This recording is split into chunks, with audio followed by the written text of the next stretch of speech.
So today just get ready to learn some miscellaneous structures.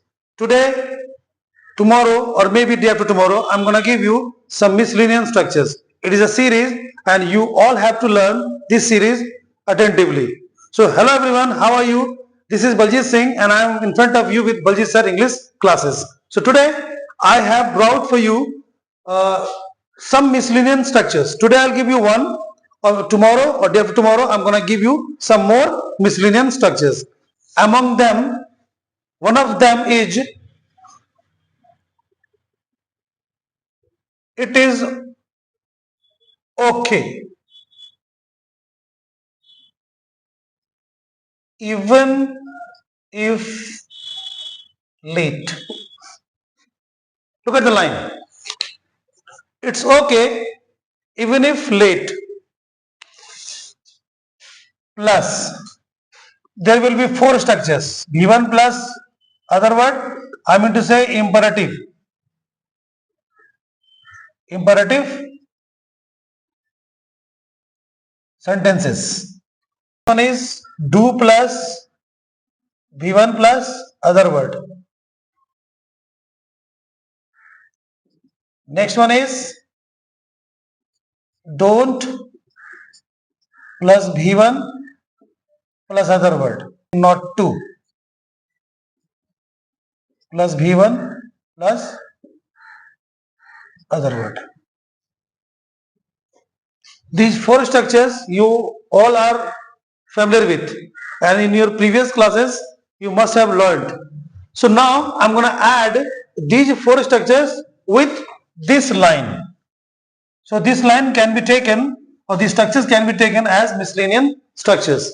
At first we have to understand that what is the meaning of it's okay even if late. The meaning of it's okay even if late is यदि या फिर अगर बात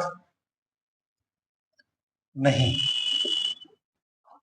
So what I've written? It's okay even if late, which means यदि या फिर अगर देर या फिर देरी हो भी जाए तो कोई बात नहीं. And we will include these four structures with this miscellaneous structure. Example समझते हैं. Let's understand with example. It's okay even if finish your. See, it's okay even if late finish your task. यानी यदि या फिर अगर देरी या फिर देर हो भी जाए तो कोई बात नहीं, अपना काम खत्म करो. राइट, एक और देखते हैं. Next, it's okay even if late do complete your homework. यहां पर do complete and I just already mentioned या फिर already taught this chapter in your previous classes that कि do जो word है वो एक emphatic word है, जिसका हिंदी मतलब होता है जरूर. यानी you are emphasizing your sentence. जब आप अपने सेंटेंस को प्रेशराइज करते हो, दबाव डालते हो, और दबाव डालने के लिए एक वर्ड इस्तेमाल होता है जरूर. फॉर एग्जाम्पल, ये काम करो तो ये काम जरूर करो. दैट शोज दैट कि जरूर word is emphasising the sentence. वही चीज मैंने किया है. अगर V1 और अदर वर्ड लगाते हो तो अपना काम खत्म करो. अगर मैं डू लगा देता हूं, डू फिनिश योर वर्क, तो अपना काम जरूर खत्म करो. Similarly I have written here it's okay even if late do complete your homework. तो मतलब ये हुआ कि यदि या फिर अगर देरी हो जाए तो कोई बात नहीं, अपना काम जरूर खत्म करो. डू कंप्लीट योर वर्क या फिर होमवर्क, यानी अपना होमवर्क जरूर पूरा करो. मतलब क्या हुआ कि यदि या फिर अगर देरी हो भी जाए तो कोई बात नहीं, अपना होमवर्क जरूर समाप्त करो. नेक्स्ट, एक और देखते हैं. Look at next.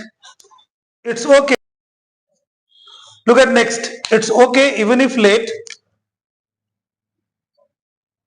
Look at next. It's okay even if late tell him to bring a glass of water for me. यानी यदि या फिर अगर देरी हो भी जाए तो कोई बात नहीं, फिर उसे बोलना कि एक मेरे लिए एक गिलास पानी लेके आए. एक बार सुनते हैं कि यदि या फिर अगर देरी हो भी जाए या देर हो भी जाए तो कोई बात नहीं, उसे कहना कि मेरे लिए एक गिलास पानी लेके आए। एक लास्ट, तो next word is it is okay even if late not to या फिर डोंट गिव अप।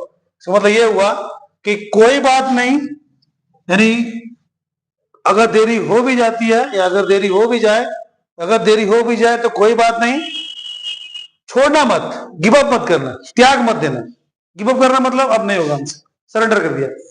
एक बार फिर से बोलना चाहता हूं कि it's okay even if late not to give up, यानी यदि देरी हो भी जाए या अगर देरी हो भी जाए तो कोई बात नहीं, गिव अप मत करना, छोड़ना मत।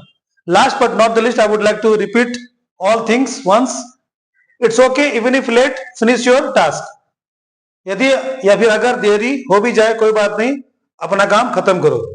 It's okay even if late do complete your homework, यदि देरी हो भी जाए कोई बात नहीं, अपना होमवर्क जरूर खत्म करो या समाप्त करो। It's okay even if late tell him to bring a glass of water for me, कोई बात नहीं, अगर देरी हो भी जाए उसे कहना कि मेरे लिए गिलास पानी लेके आए। और last but not the list, it's okay even if late not to या फिर डोंट गिव अप, यानी कोई बात नहीं, यदि देरी हो भी जाए, अगर देरी हो भी जाए कोई बात नहीं, छोड़ना मत, त्याग मत करना। So I hope you must have enjoyed learning this miscellaneous structure. और भी स्ट्रक्चर्स मैं अपकमिंग डेज में दूंगा, it will really change your English and the mode of speaking, your mode of speaking will be changed. So we all are here to change our mode of speaking. So I am trying to add some values in your speaking. So now I would like to conclude my speaking. I'll meet you in my next video. Goodbye. See you. Do take care of yourself. Goodbye.